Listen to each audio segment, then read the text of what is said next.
Now, for our last session of the day, and I know we're running a few minutes late, but don't worry, lunch will wait, we have the man who needs no introduction, Terry Kawaja, and his shoes.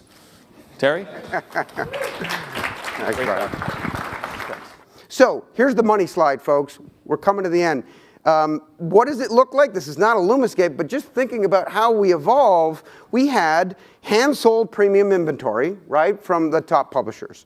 Then, as we heard earlier this morning, we saw the development of hand-sold remnant inventory, enabling smaller publishers and aggregating.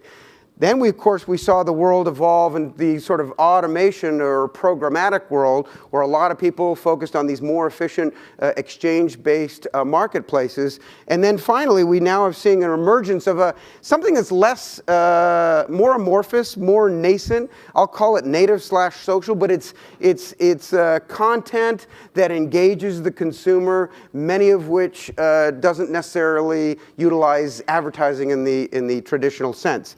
And interestingly and importantly, per my earlier comments, the relation to commerce. So as it turns out, and there's different advertiser objectives. One is more direct response oriented, the other more brand, but they all connect to commerce. So programmatic connects to commerce, retargeting, right? Pretty clear. The other side, the native social side, connects to commerce a couple different ways. Integrated models like Fab. If I said to you, is Fab a content company or a commerce company? The answer is yes.